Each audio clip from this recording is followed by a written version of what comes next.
There's nothing more beautiful for me than running in cold, crisp air with the sun shining in my face, or even better if I have a lot of snow under my feet. But it can be a challenge to get your layers right when dressing for different temperatures and outdoor activities. At least that is what I'm struggling with. Let me take you on a little journey through my sewing for the winter months when it comes to running, cycling and the occasional hike. Hello everyone and welcome back to my channel. This video will be dedicated to sewing for outdoor adventures in the colder period for the winter months, let's say. But before we go into that, let's clarify one thing about the winter wonderland I just told you about. Even though it's sunshine outside, the sun comes back to Berlin, I think in February. Before that, in the winter period from, let's say, November to January, I have the impression that the sun is maybe there once a month. And it's mostly drizzly and not a lot of snowfall, unfortunately. But yeah, it really depends what you are sewing and what you're making on the temperature range that you are in. And I am living in Berlin, as I said. It's not super cold here. The winter period maybe has temperatures between, if it's a warm day, plus 6 degrees Celsius. And if it's a particularly cold day, maybe minus 6 degrees Celsius. Of course, you have to keep in mind it is very drizzly here in the winter months. I think I got rained so much on the last 3 months. It was ridiculous. And we also sometimes have very, very icy winds. So the temperature, even that it says maybe 0 degrees, can sometimes lean more towards -3 because of wind and everything else. So that is what you have to keep in mind if you are planning and sewing up your clothing for any kind of activities. So that is one thing. And yeah, as I said, we don't have a lot of snow, unfortunately, anymore. Maybe twice a year if we are very lucky.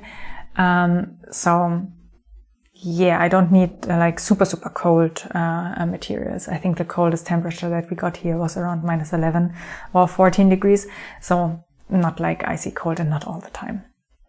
The other thing is what you need to figure out when you're planning a wardrobe is what kind of materials you like to wear and what kind of materials provide the best insulation and body temperature regulation to you. For me, that means for the upper area, I tend to wear merino wool. Wool in general, it just regulates my temperature the best, except the sports bra. It is a good old-fashioned polyamide sports material, I think. Yeah, I think it's something on the bike jersey thickness and material. But when it comes to my bottom layers, shorts and tights or leggings, I can wear polyamides and I don't have that much of a problem. But in the upper area, I overheat or I don't even get warm enough when I wear polyamides and polyester things. So plastics only for the bottom really for me. But that is a process that you need to figure out. Maybe try out some different materials, maybe borrow stuff from your friends if you're not sure what is good for you, so that you get an idea.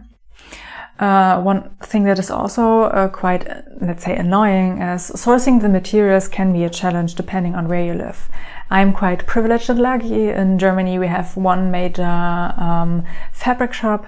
It's not only a fabric shop, it's really like the heaven for DIYers if you are in the outdoor community, if you like make your own gear.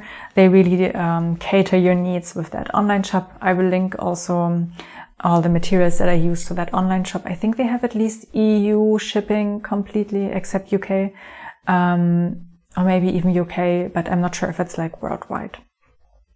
But it will definitely be a research process until you find the materials that you want. And some of them can be quite pricey, especially if you go for good merino wool and very high quality bike jerseys. That tends to be more on the expensive side of life.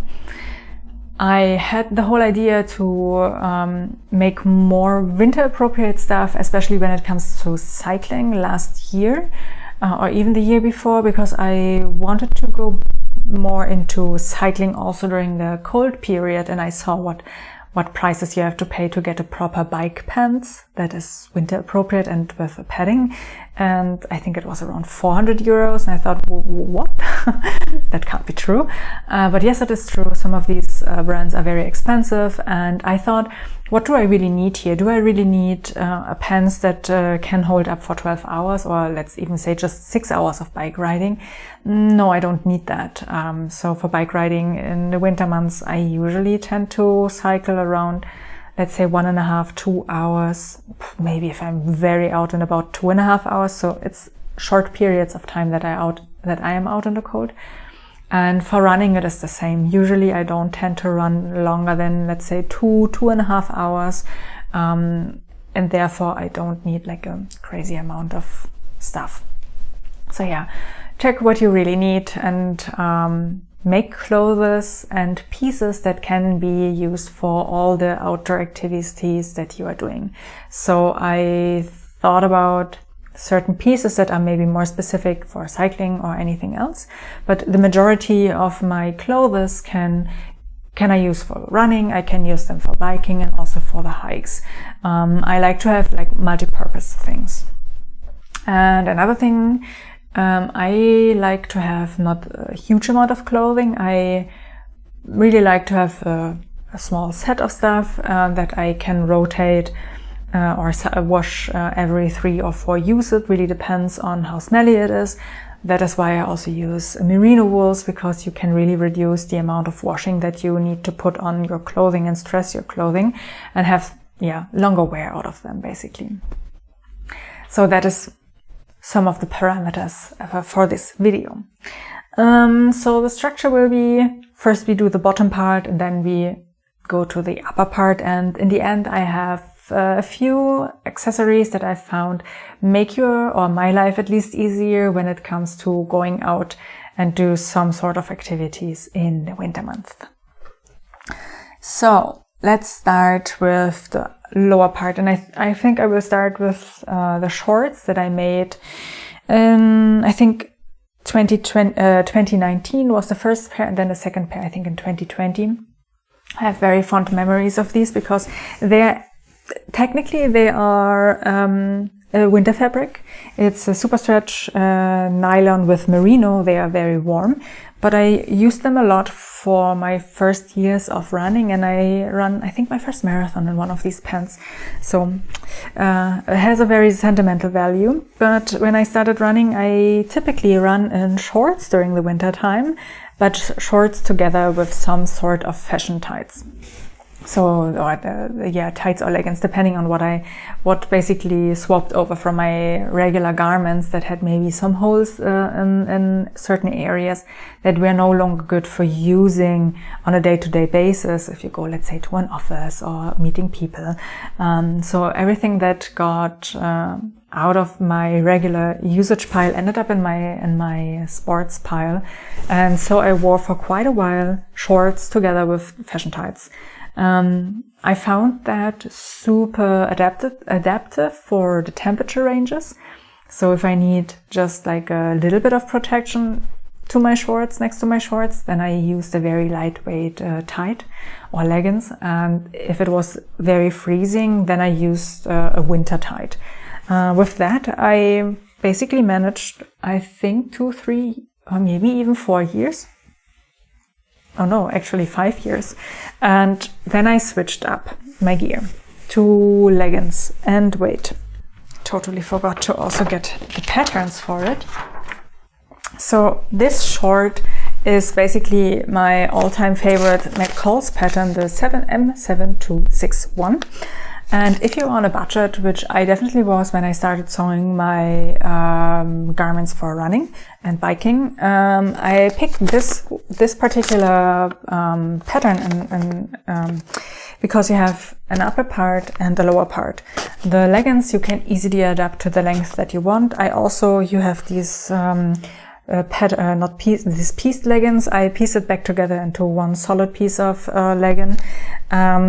And for the upper part, you have the long sleeve with either a crew neck or a hoodie, and the other one is like a scarf kind of neckline that I nowadays prefer. But I also made this one for all my shirts that I have. So not only for long sleeves, but also for shirts. If you're on a budget, I would highly recommend. And if you're fitting into the big 4 patterns, take a look at McCall's. They have a lot of options, very good value for your money, and you don't have to spend a fortune on, let's say, 4 different kind of sewing patterns to sew up, especially if you're beginning and you don't know if sewing your own garments for your outdoor activities is a thing that you like. So yeah, shorts and leggings are definitely the thing that I started with, and then slowly but surely transitioned into the regular tights or running tights. I think last year I bought the pattern from Spark Tights. If you're longer here on my channel, I'm sorry. I think you're sick tired of me talking about the Spark Tights by Greenstyle. But I made this version last year. This is a bike jersey, let me see, it's a polyamide bike jersey with 210 grams per square meters. I would say it's an autumn and spring kind of bike jersey. You can wear, or at least I can wear this kind of jersey when it comes to running, I think until, what was it? Yeah, temperatures between 4 degrees, plus 4 degrees Celsius and nothing over it. Otherwise I'm sweating like crazy in these tights, and lower to, let's say, minus 4 degrees Celsius. So there's a good range. For most of the time I can wear only this leggings. If it's a little bit warmer, I have one pair that is lighter. I can wear this one, or I go actually back to the shorts together with some tights underneath, because yeah, as I said, might sometimes be easier. When it comes to cycling with that particular pair, I found that they are definitely usable until it comes to the 0 degrees Celsius range. Until then, it is too cold. If it goes lower, then it definitely will be a little bit too cold.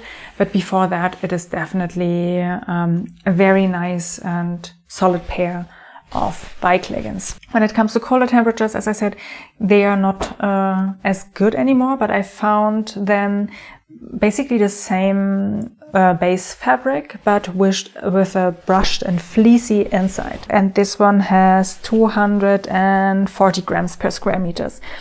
They also said, especially in the description of this fabric, that it is a warming fabric, so it is really made for the colder temperatures. When it comes to running, I can only wear it if it is lower than, let's say, -3, maybe -4 degrees even, because otherwise it's just too warm. I'm getting too warm in these. It is really a warming kind of material.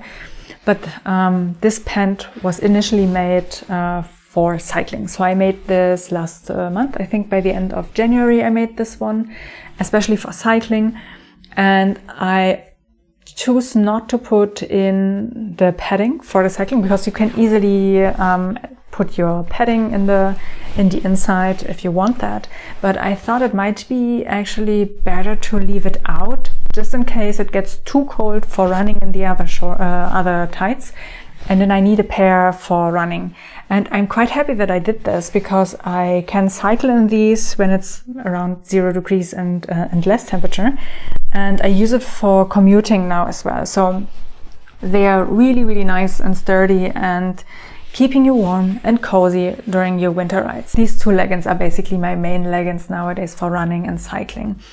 The warm leggings also have to stand the test of time when it comes to hiking. Since I just finished them recently, I don't have any information just now on how they will behave when I'm out for hikes. That I will test in the future. And I think then we can also move straight on to the upper area. I think the upper area for me is the one that is the most difficult. I always don't know if I'm wearing too much or too little, if I have to get dressed or undressed during a run, which can be quite annoying. But as I mentioned before, I just can highly recommend this McCall's pattern. I have a lot of shirts from them. I think 2. Yeah, I think the third one I had to let go since it had holes in it. Too big of holes, let's say. And yeah, I have basically some shirts of this pattern that I can use underneath my long sleeves. And if it is not really, or if a shirt is already too much fabric, I also have some merino tank tops that I wear underneath my long sleeve.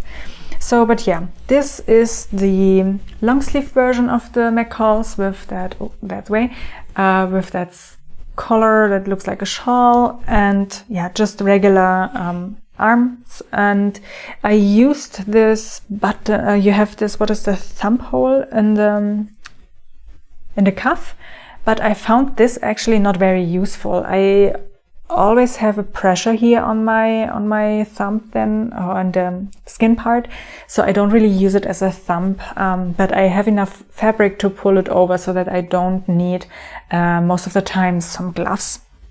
But yeah, this shirt or this long sleeve is actually the first long sleeve or any garment that I sewed out of merino back in, let's see, 2017. So it is quite old now. It is a 170 grams per square meter merino. So it is the base layer weight merino, the lightest merino that I can get my hands on for now.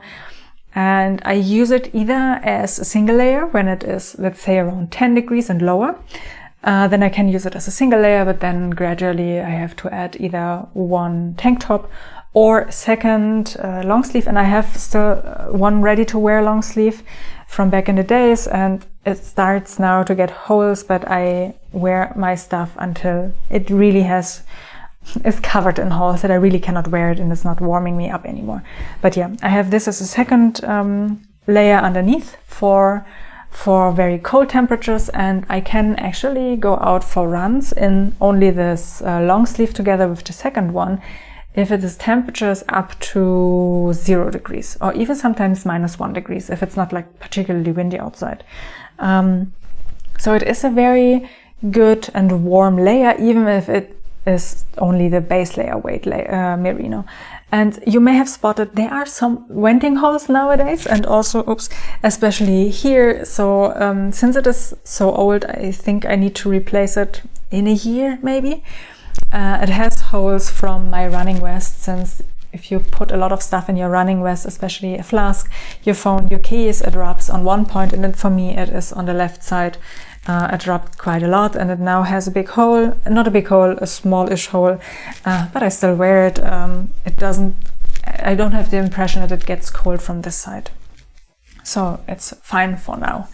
But it is definitely one of my, it's one of my favorite makes. I also wear it for cycling quite a bit, but for cycling, yeah, it is. I found long sleeve for cycling sometimes harder to wear, because when you get warm, you cannot easily get out of it unless you're cycling in your sports bra then.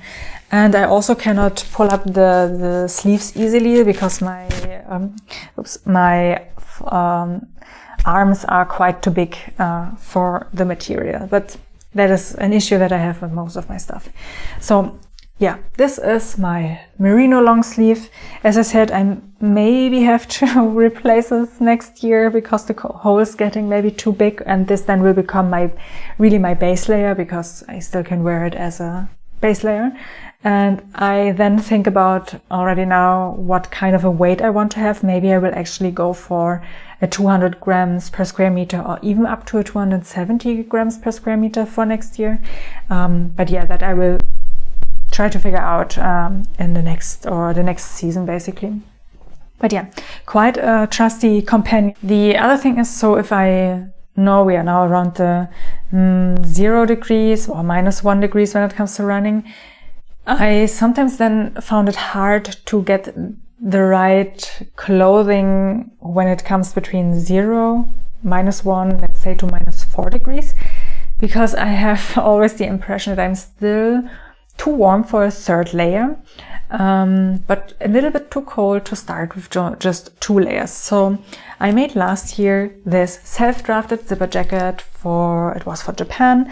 And this zipper jacket, I don't unfortunately know the exact material that this one is. It is definitely a polyester fabric. And I have the issue with that, of course, the moment you wear it, it stings. So I think for the future, especially when it comes to running, I will replace this one, and this will basically go to my travel wardrobe completely. with a merino one, so that I can not only wear it once and then I have to throw it in the wash, but I can wear it more than once.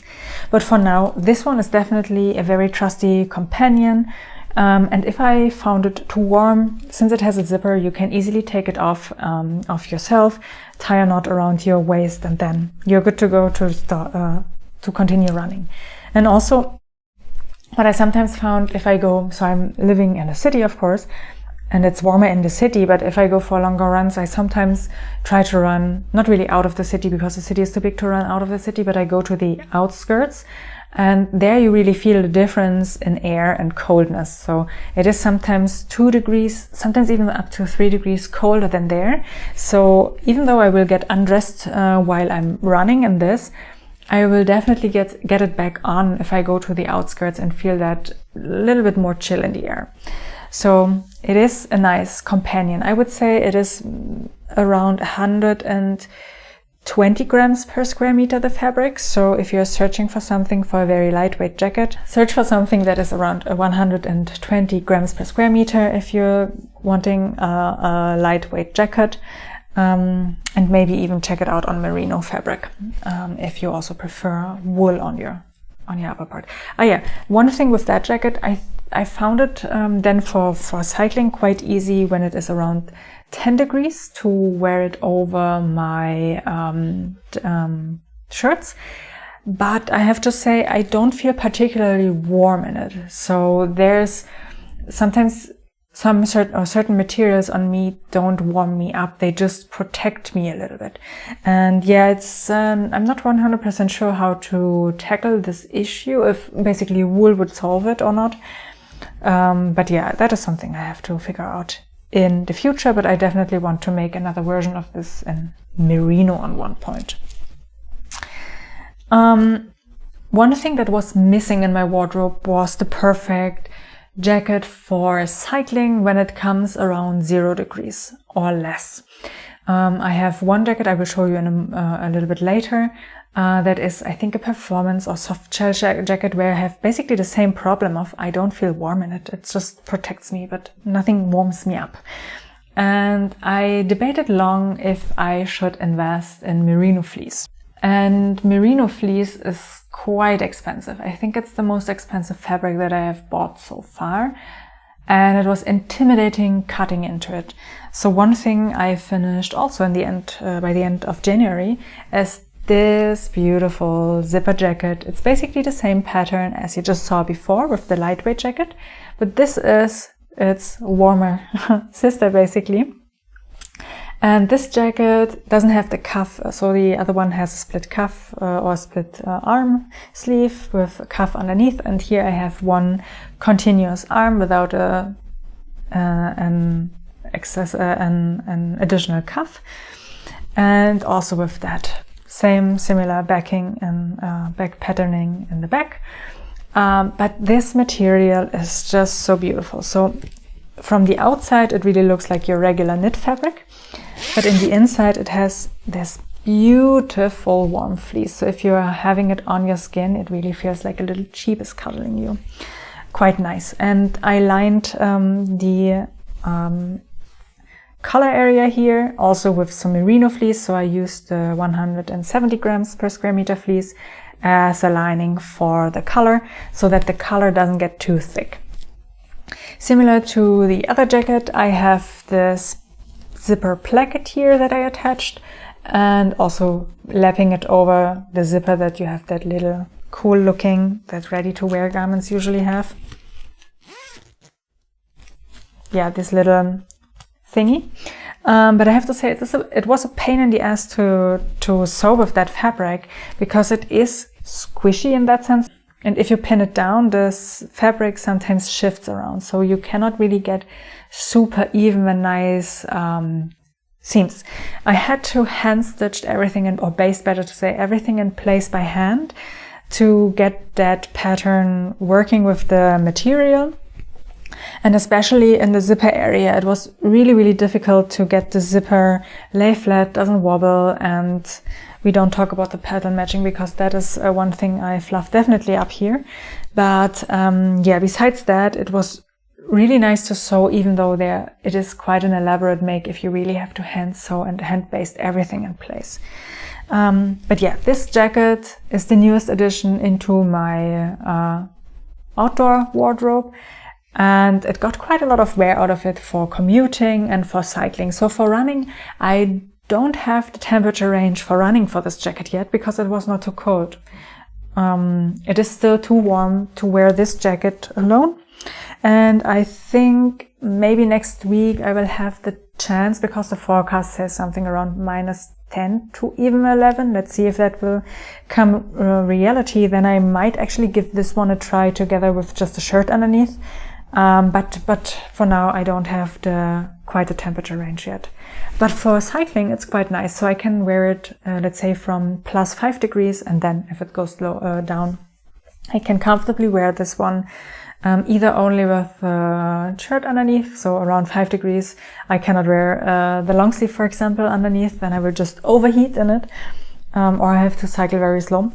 And if it's colder, then I will wear usually with the merino long sleeve, so that I'm nicely tucked into merino in the upper area and feel warm and cozy. So yeah, super happy that I finally made this one. I know it's quite an investment. I have a lot of fabric also left over because I thought, yeah, I need 2 meters for this jacket. I maybe used only 1.5, not even 1.5, I think 1.2 meters maybe. So there's a lot of leftover, and I'm thinking even to make myself, I think a vest or gilet that gives me more protection for these in-between temperatures on the bike. So that might come in the future, but for now, I'm happy that I finally have the last missing piece in my wardrobe finished now, only like a few days or a few weeks ago. If you don't fancy drafting your own jackets, or if you're not really into drafting in general, I can highly recommend this jelly pattern. So this is a pattern with 27 sizes. So even if you have a little girl, this one can also be used for little people and your size. This one is a quite versatile pattern, or not versatile in that sense, but what I really liked about that pattern is if you have issues with fitting the garments to your body. So for me, that is, my shoulders are always 1, 2, or even sometimes 3 sizes bigger than my waist and hip area. Here you can really grade between the lines because they have a fabulous size range, and the pattern lines are next to each other, and you really can grade your way to the garment that fits you. And that is the jacket that I made, I think 2 years ago it is now. It is made out of a soft shell jacket where I have no idea where I got it from. I think I got 2 soft shell fabrics back in the days, like 15 years ago, which I never really used for anything. I was too afraid to ruin it. And I used this one now for the jelly jacket. It has also, like all my jackets, I should have mentioned that, have not only the zipper that goes in one direction, but all my zippers are also, I can always open them from the bottom. I found that quite useful, not only for cycling, but also for running, because sometimes you get a little too warm in areas and you can vent then your jacket better if you can open it from the top, because I usually have a colder area in the chest. So yeah, this jacket is one of the jackets that is exclusive for cycling, because for running it is, not the right weight, not the right warmth. It's I don't know. I don't really like it for running. For cycling, it's good, and I usually use it until it goes, let's say, up to down to 5 degrees Celsius. Then it becomes too cold, because I said earlier, even though that the inside is this fleecy inside, it doesn't feel warm on me. I don't warm up really in it. It is a layer of protection and nothing more for me, unfortunately.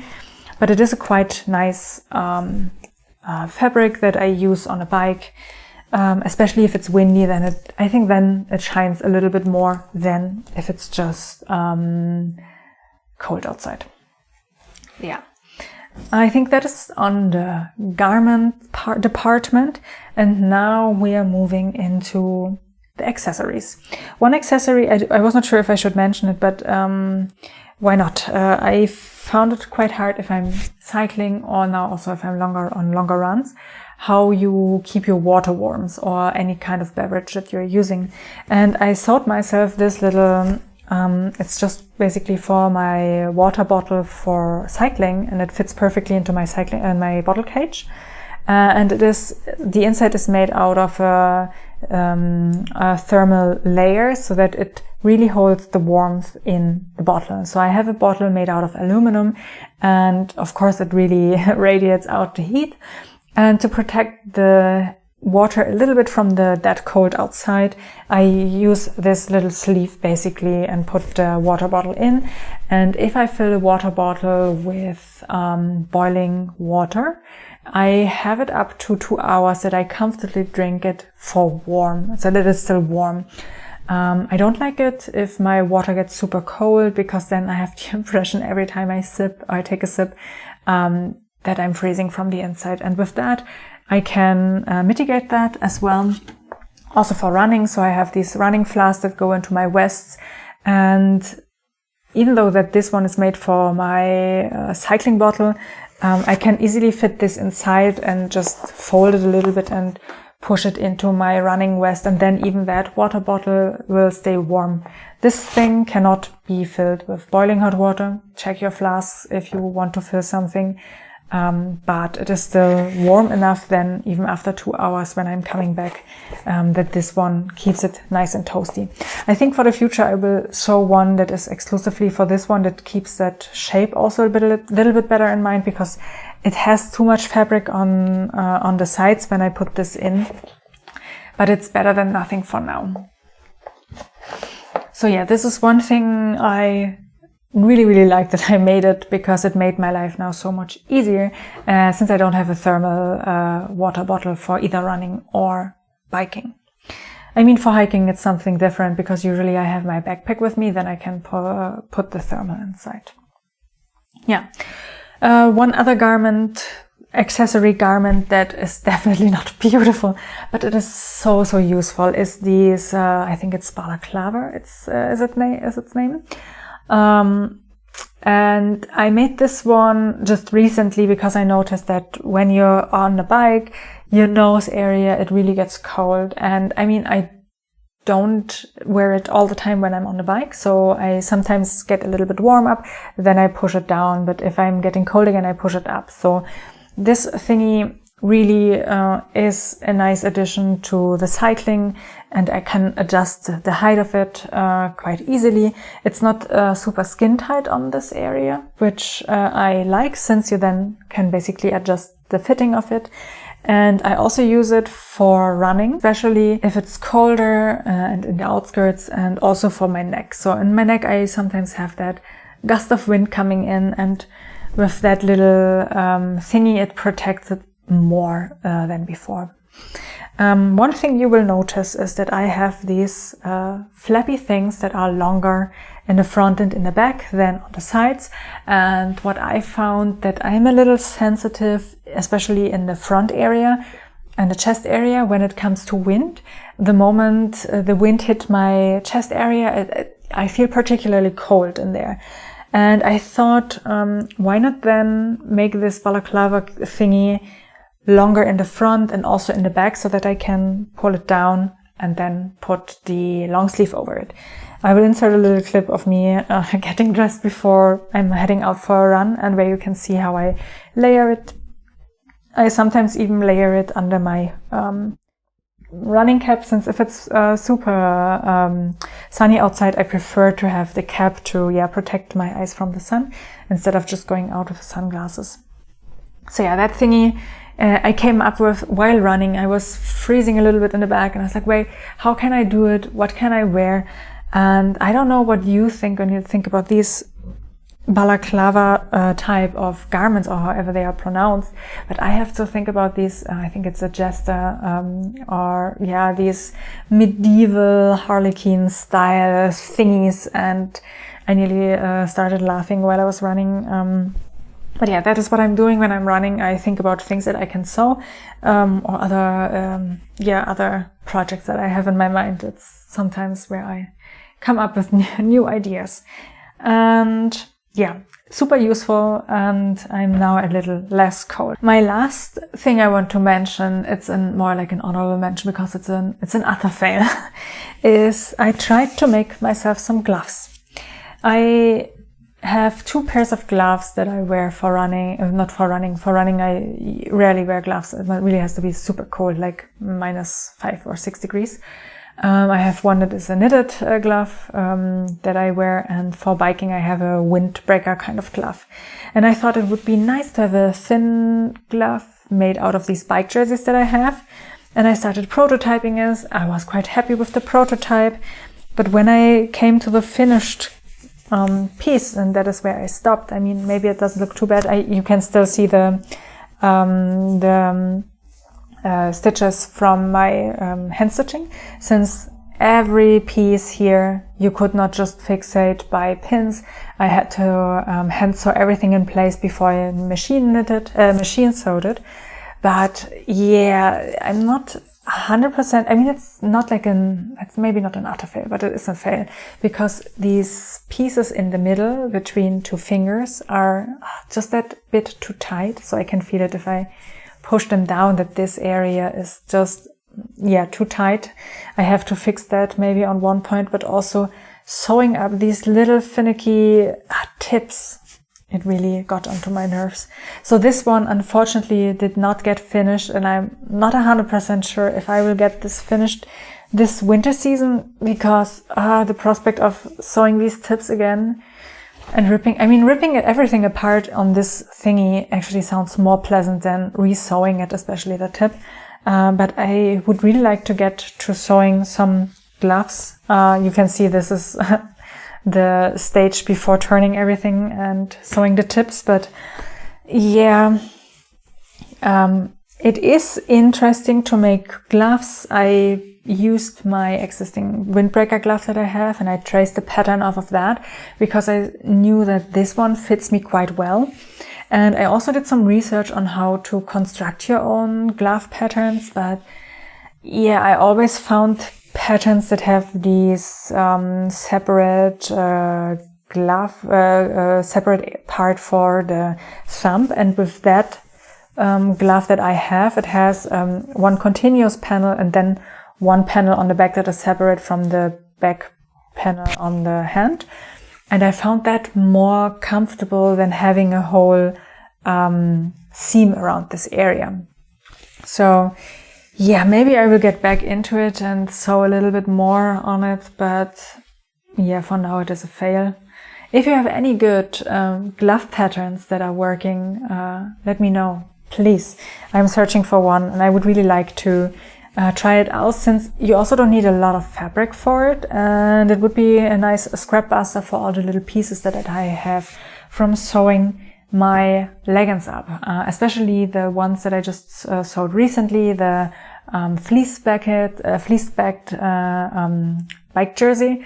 That would be such a nice material to sew gloves from. Yeah. Okay, that's all of my sewing makes and all of the patterns that I used for building my winter wardrobe when it comes to running, cycling and hiking. It is not finished by now, that is for sure. I still have a lot of ideas where I could tweak my makes, where I can fill some more gaps, or gaps that I think that I have in my wardrobe. But for now, I'm quite happy, especially with the latest make of this beautiful zipper jacket made out of merino, because that was really one thing I noticed that I'm missing. It is just perfect as well for runnings. I mean, running we will see maybe next week, but definitely for cycling and for hiking, and even if it is like just super cold and I want to get snuggled up at home, I can even use it for at home, since it's just a nice warm and cozy material. Yeah, I hope you found that vaguely interesting, that I gave you maybe some inspiration on sewing your own outdoor closet or outdoor wardrobe, and have some ideas on what kind of patterns that are useful, or materials that are out there in the wild.